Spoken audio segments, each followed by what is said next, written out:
During the Holy Easter season, through to Resurrection Sunday, it's easy to guess what credo, what belief system, and what event the woke mob might target most, even to the point of absurdity. Get ready, because it's truly absurd. Hi everyone, I'm Gardner Goldsmith for MRCTV. The credo is the concept of rights and its exponents found in the Golden Rule and in private property. The belief system is Christianity, which truthfully stresses that God created each of us to answer to Him, not gangs of political usurpers. And the event is the resurrection of Jesus Christ.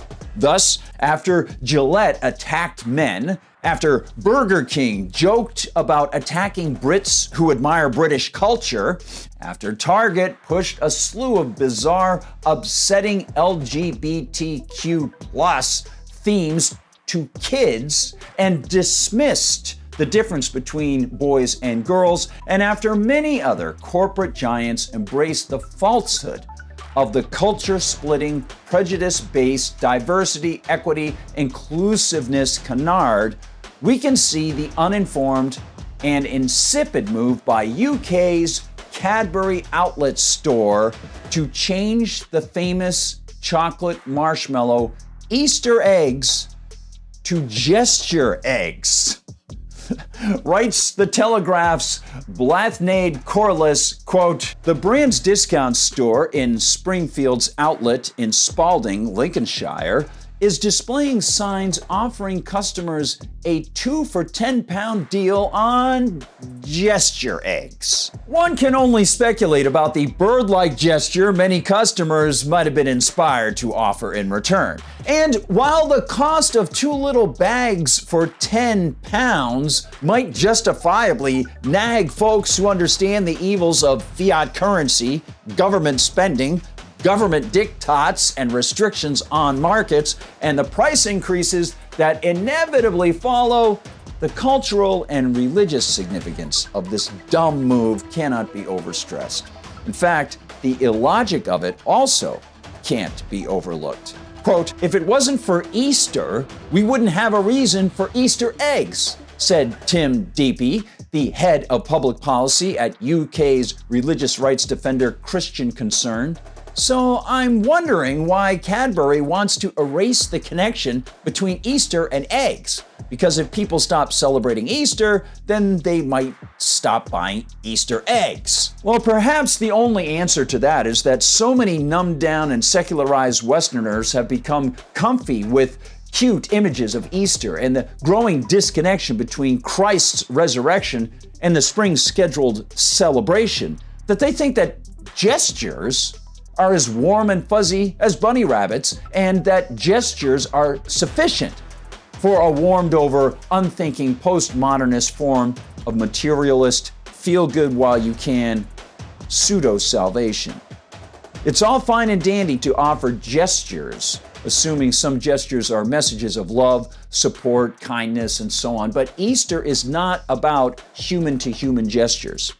It's about the reality that the physical world could not have arisen from the physical world, and that it had to have been created by a thinking being, an eternal being that is, by definition, supernatural, loving, and eternal, and that He brought His only Son to us to find our salvation.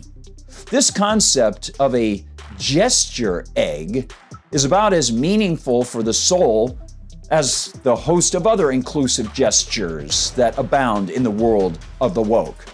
But, of course, at least the corporate heads of Cadbury were able to disassociate from the store management's move.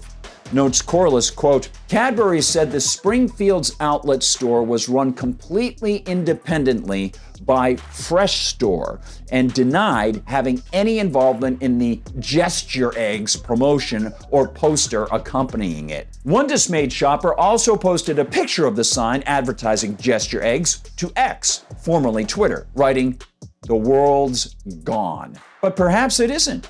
After all, the outcry was so strong that not only did the local store get a proverbial earful, the corporate heads heard as well, and word traveled around the globe.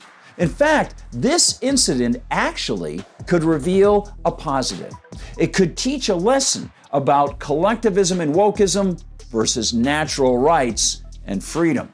Cultural Marxism and wokeism prey on people's kind-heartedness. After all, who wouldn't want to be inclusive, right?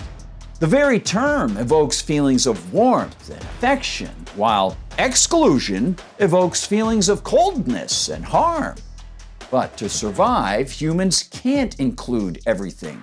We make choices about the lives and time God gives us, about where and how to spend our energy and apply our skills.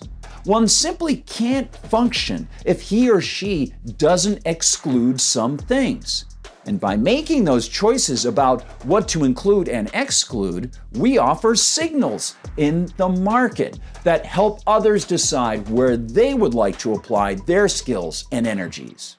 Many business people who push the woke inclusiveness agenda likely do so with what they believe are the best of intentions. Again, trying to offer their own gestures and spread the concept of openness. But they're patsies. They're dupes for a much larger, longer, darker collectivist political agenda to divide and conquer, to arbitrarily divide people into categories, pit them against each other for, of course, government-controlled resources, and see them offer support to the political figures who can bring each of those groups a little bit of gravy. Then, of course, the government decides, and the politicians, they will include and exclude. By allowing for individual choice and natural rights, by letting people disconnect when they choose, the private property-based market not only respects us, it actually facilitates what many collectivists might think is actually counterintuitive. It facilitates respect, and that respect allows for new niche groups of mutual respect, new niche markets, and new opportunities for trade to bring understanding between cultures and people.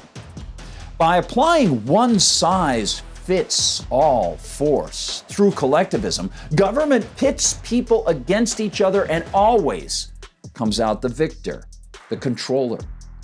And of course, cultural signals such as this gesture egg are the kinds of transparent, weak moves on which the political vampires thrive.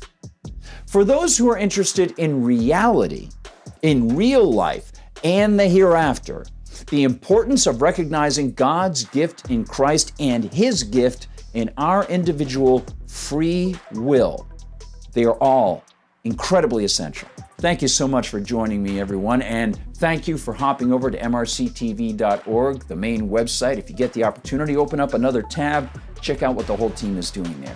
Find our videos on Rumble where they don't censor us. Thank you very much. Follow over there. Find us on all sorts of other platforms, including TikTok and Instagram, inside Facebook, and of course on X. Just look for MRCTV. You can find me on Gab as @GardnerGoldsmith, and on X, I'm @GardGoldsmith.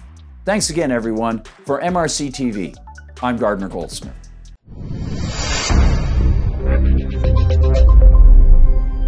I want to invite you as my guest on a very special, once-in-a-lifetime, 7-day post-election cruise in the Caribbean.